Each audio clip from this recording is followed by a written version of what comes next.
La Bible dit que Dieu et le ciel sont saints. Et saint veut tout simplement dire parfait. Il est capital de comprendre que Dieu ne peut rien laisser d'imparfait entrer au ciel. Sinon, ce ne serait plus le ciel. La Bible dit aussi que nous avons tous un corps et une âme. À notre mort, notre corps est enterré ou incinéré. Mais notre âme, le vrai nous, vit pour toujours, soit au ciel, soit en enfer. Malheureusement, nous avons un problème, car la Bible dit que si nous avons enfreint une seule des lois de Dieu, par exemple, si nous avons menti une fois, triché une fois, détesté une fois, juste une fois, comme nous l'avons tous fait, soyons honnêtes, alors notre âme devient imparfaite et nous ne pouvons pas entrer au ciel. Connais-tu quelqu'un qui n'a jamais enfreint une seule des lois de Dieu? La réponse est évidemment non. Alors, voilà notre problème. Nous avons tous enfreint les lois de Dieu, c'est pourquoi nous avons tous une âme imparfaite. Ainsi, si à notre mort, notre âme peut aller soit au ciel, soit en enfer, mais que pour aller au ciel, nous devons avoir un casier judiciaire vierge, et aucun d'entre nous n'en avons un, alors cela signifie que nous allons tout droit en enfer. Cela peut sembler dur, et tu te demandes peut-être comment un Dieu plein d'amour a pu créer un lieu tel que l'enfer, et comment peut-il en plus y envoyer des gens? Alors pensons-y dans ce sens. Pense à quelqu'un que tu aimes vraiment. Maintenant, imagine que cette personne ait été assassinée. L'assassin est arrêté et plaide coupable. Mais tu es horrifié lorsque le juge dit « C'est très mal ce que vous avez fait. Mais parce que je suis un juge plein d'amour, je vais vous faire relâcher. » Tu serais très fâché, n'est-ce pas? Pourquoi? Parce que tu sais que lorsque quelqu'un enfreint la loi, il doit être puni. Sinon, il n'y a pas de justice. Donc l'enfer n'est pas une question d'amour, mais de justice. Examinons 3 questions pour comprendre pourquoi il y a ce lieu qui s'appelle l'enfer. As-tu déjà menti une fois dans ta vie? La réponse est sûrement oui, même si ce n'est qu'un petit mensonge. Si tu as menti une seule fois, alors tu es coupable de mensonge. As-tu déjà pris quelque chose qui ne t'appartient pas? Par exemple, es-tu déjà arrivé en retard au travail ou es-tu déjà parti trop tôt en étant quand même payé? As-tu déjà utilisé le téléphone du patron ou la photocopieuse sans demander la permission ou ramené un stylo du bureau à la maison? Tout ceci, bien sûr, est du vol.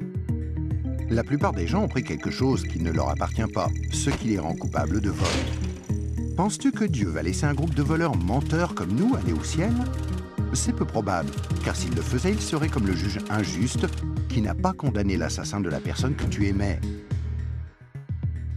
Il n'y a pas 36 solutions. Mais beaucoup diront « Attends un peu, je suis quelqu'un de bien ». Et il y a une grande différence entre le mensonge, le vol et le meurtre. Or, je n'ai jamais tué personne. Mais ce qui est intéressant, c'est la façon dont Jésus a redéfini le mot « meurtre ». Il a dit « Si vous avez détesté quelqu'un dans votre cœur, vous l'avez tué dans votre cœur ». Alors, voici la dernière question. As-tu déjà détesté quelqu'un? La vérité, c'est que la plupart des gens ont déjà ressenti de la colère ou de la haine vis-à-vis des autres. Ce qui, selon Dieu, nous rend coupables de meurtre. Voilà la mauvaise nouvelle. Afin qu'il y ait une justice, il faut qu'il y ait un endroit comme l'enfer. Mais voici la bonne nouvelle. Et c'est là que Jésus entre en jeu. Ce qui distingue Jésus du reste du monde, c'est qu'il est parfait. Contrairement à nous, il n'a enfreint aucune des lois de Dieu. C'est pourquoi il a un casier judiciaire vierge, une âme parfaite. Imagine la scène avant que Jésus ne vienne sur terre, il y a 2000 ans. Jésus a regardé dans l'avenir et t'a vu ici aujourd'hui. Il s'est tourné vers Dieu, son Père, et lui a demandé « Père, j'aime les gens de ce monde et je ne veux pas qu'ils aillent en enfer pour avoir enfreint tes lois. Existe-t-il un moyen pour qu'ils soient pardonnés ?» Dieu le Père a regardé son Fils et a dit « Jésus, il n'y a qu'un moyen. Tu devras aller sur terre, devenir un être humain et vivre une vie parfaite. Puis tu mourras d'une mort cruelle sur une croix pour prendre la punition que les gens du monde méritent pour avoir enfreint mes lois. Quand tu auras fait ceci, le jour où ils te demanderont d'échanger leur casier judiciaire avec ton casier judiciaire parfait, alors il leur sera possible d'être pardonnés. » Jésus a accepté volontairement, et il y a 2000 ans, il est venu pour donner sa vie pour nous, pour payer le prix de toutes les lois de Dieu que nous avons enfreintes. Or, il n'y a pas de plus grand amour que lorsque quelqu'un donne sa vie pour nous. Mais il y a encore autre chose que nous devons faire pour être pardonnés. Il y a 3 événements principaux dans la vie de chacun. La naissance et la mort, mais nous n'avons aucun contrôle là-dessus. Mais il y a aussi le 3e, le jour où nous demandons à Jésus de nous pardonner, quand nous lui demandons de nous donner son casier judiciaire vierge.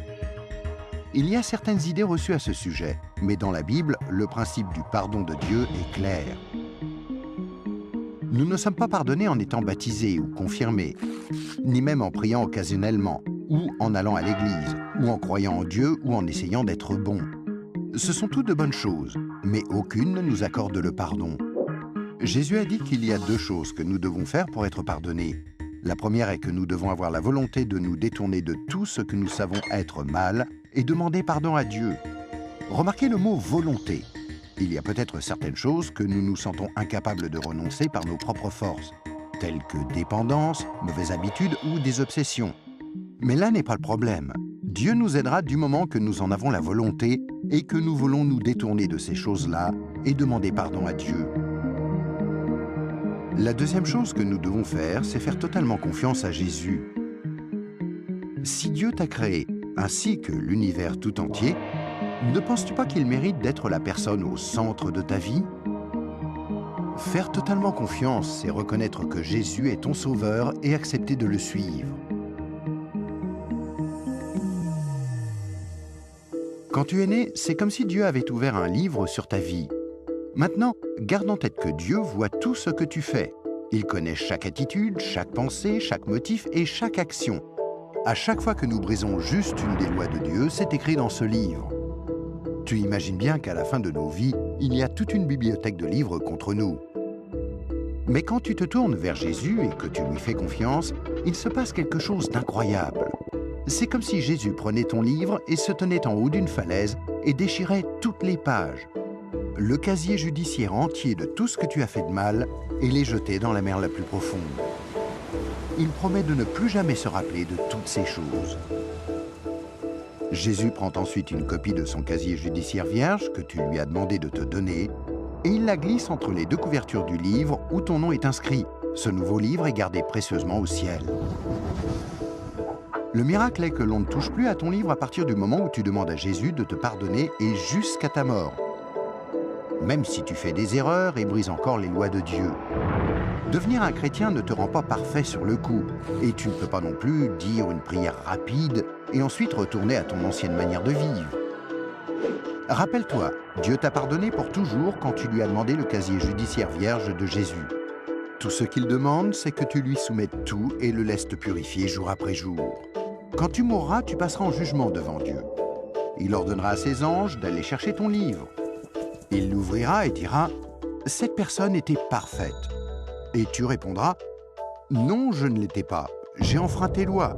Est-ce que je ne mérite pas d'aller en enfer ?» Et Jésus te dira « Selon la justice, tu mérites d'aller en enfer. Tu as enfreint mes lois, et certaines, de nombreuses fois.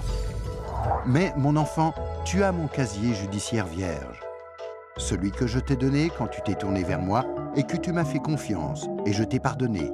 Bienvenue au ciel. » C'est pourquoi Jésus est si merveilleux.